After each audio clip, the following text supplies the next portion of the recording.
16 तारखेला दुपारी 3 ते 6च्या दरम्यान डोंगराळी भागामध्ये अतिशय लहान अशा निरागस चिमुरड्यावरती ज्या पद्धतीने अतिप्रसंग करून तिची हत्या करण्यात आली, ही माणुसकीला काळीमा फासणारी घटना आहे. अत्यंत हृदयद्रावक अशी ही घटना आहे. याचा मी जाहीर निषेध करते.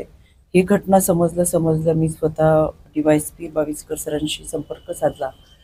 तोपर्यंत त्यांनी आरोपीला अटक केलेली होती आणि केवळ आरोपीला अटक करणं, कायद्याच्या चौकटीतून शिक्षा देणं हा भाग नाहीये. तर यामध्ये पोलीस तातडीने कारवाई करतीलच आणि ती कारवाई झाली देखील, म्हणजे गुन्हे दाखल झालेले आहेत. पोक्सोचं असेल किंवा अगदी आरोपीला फाशीच्या शिक्षेपर्यंत घेऊन जाण्यासारखे गुन्हे दाखल झालेले आहेत. राज्य महिला आयोगाच्या वतीनं या आरोपीला फाशीची शिक्षा व्हावी, याच्याशिवाय दुसरी शिक्षा नाही, असं सुद्धा पत्रव्यवहार आम्ही केलेला आहे. याच्यामध्ये ही केस फास्ट ट्रॅक कोर्टामध्ये चालेल आणि आरोपीला फाशीची शिक्षा व्हावी यासाठी आमचा राज्य महिला आयोगाचा पाठपुरावा असेल. समाजामध्ये दिवसेंदिवस अशा घटना वाढत असताना खरं तर समाजामध्ये माणसांची विकृती मोठ्या प्रमाणात वाढतीये. यामध्ये माणसांच्या कळपामध्ये हिंस्र श्वापद जास्त प्रमाणात राहतात. या हिंस्र श्वापदांचा नायनाट करण्यासाठी नव्याने आलेल्या BNSच्या कायद्याच्या अंतर्गत खरं तर खूप कठोर कारवाई यामध्ये करण्याच्या सूचना देखील दिलेल्या आहेत. त्याच्यामुळे इथून पुढे अशा घटना घडू नयेत याच्यासाठी आम्ही सतर्क आहोत. पोलीस प्रशासन सतर्क आहे. गृह विभाग यामध्ये निश्चितपणाने लक्ष घालत आहे. त्याच्यामुळे आरोपीला फाशीची शिक्षा होईल यासाठीचा आम्ही पाठपुरावा करू. मी अजून कुटुंबियांना भेटले नाही, त्यांचं काय म्हणणं आहे ते जाणून घेईल आणि त्यानंतर परत एकदा सविस्तर आपल्याशी आपण आता बऱ्याचशा कायद्यांमध्ये ज्या केसेस फास्ट ट्रॅक कोर्टामध्ये आहेत तर त्याच्यामध्ये निश्चितपणाने आपण वन स्टॉप सेंटर आणि भरोसा सेल ही जी निर्मिती केलेली आहे खास त्याच्यासाठीच आहे. जेव्हा भरोसा सेलकडून त्या केसेस सॉल्व्ह होत नाही, मुख्य प्रभाव आमचा हा आहे की भरोसा सेलच्या माध्यमातून कौटुंबिक हिंसाचाराच्या केसेस या जागच्या जागी मिटाव्यात. मग त्या कोर्टापर्यंत न जाता किंवा पोलीस स्टेशनमध्ये गुन्हा दाखल न होता त्यांच्यामध्ये समझोता व्हावा, ते कुटुंब यावं, एकत्र यावं. त्याचबरोबर वन स्टॉप सेंटरसाठी ही त्या पद्धतीची प्रक्रिया आपण करतोय. मोठ्या प्रमाणातल्या वन स्टॉप सेंटरला परवानगी देऊन खऱ्या अर्थानं समुपदेशन केंद्राच्या माध्यमातून ते मिटवण्याचा प्रयत्न आपल्या माध्यमातून केला जातो.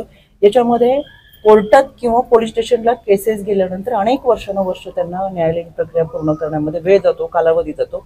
साहजिकच आहे, या घटनेमुळे तळपायाची आग मस्तकात जाते आणि कुणालाही साहजिकच वाटणं. कोणत्याही मातृत्वाला, प्रत्येकाला घरामध्ये मुलगी असते आणि एका मातृत्वाला किंवा समाजामध्ये असणाऱ्या मातृत्वाला वाटणं साहजिकच आहे. तुम्हाला आम्हालाही वाटणं साहजिकच आहे की ही व्यक्ती ह्या दिसू नये, तिचा निश्चितपणाने नायनाट केला गेला पाहिजे. आम्हालाही वाटतं की त्याला फाशीची शिक्षा दिली तर क्षणात माणूस संपतो, पण ज्या मुलीला वेदना झाल्या त्या वेदना त्या विकृत माणसाला झाल्या पाहिजेत. वेदना काय असतात ह्या समजल्या पाहिजेत. पण शेवटी आपण सगळेजण भारतरत्न डॉक्टर बाबासाहेब आंबेडकरांची संविधान घटना घेऊन काम करणारे लोक आहोत. त्याच्यामुळे कायद्याच्या चौकटीतून ही प्रक्रिया निश्चितपणाने पूर्ण करण्यासाठी आम्ही कटिबद्ध राहू. आरोपीला फाशीची शिक्षा देणं आणि तिथपर्यंत घेऊन जाणं ही आमची जबाबदारी आहे, ती आम्ही निश्चितपणाने करू. आपल्याकडे बाल हक्क आयोग आहे, पण ते सध्या कार्यरत नाही आहे. बाल हक्क आयोग हे त्याच्यासाठीच आहे, पण त्याच्यासाठी सुद्धा आम्ही सरकारला निश्चितपणाने पत्र पाठवू की लवकरात लवकर त्यांनी बाल हक्क आयोगाचे त्यांचे अध्यक्ष असतील, सदस्य असतील, त्यांच्या नेमणुका कराव्या. सध्या त्यांचा विभाग हा काम पाहतोय, पण ती कुठेतरी मनुष्यबळ आणि यंत्रणा कमी पडतीये.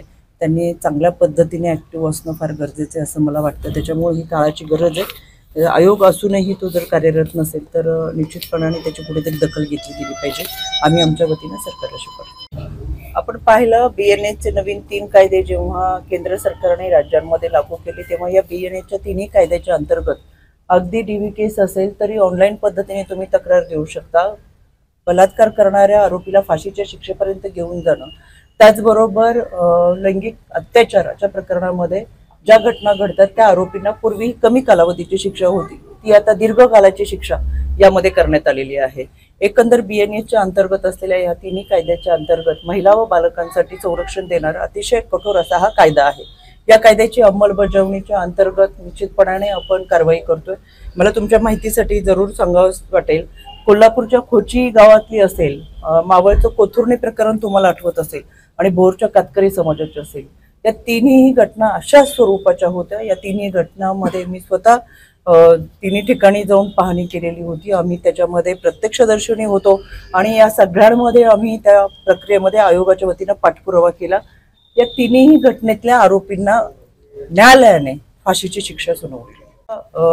फाशीची शिक्षा देत असतो किंवा कायदा कठोर करत असतो यासाठी की माणसांमध्ये असलेली ही विकृती नाहीशी व्हावी, याच्यासाठी खऱ्या अर्थानं या सगळ्या प्रक्रियेमधून आपण कायद्याच्या चौकटीतून ही प्रक्रिया करत असतो.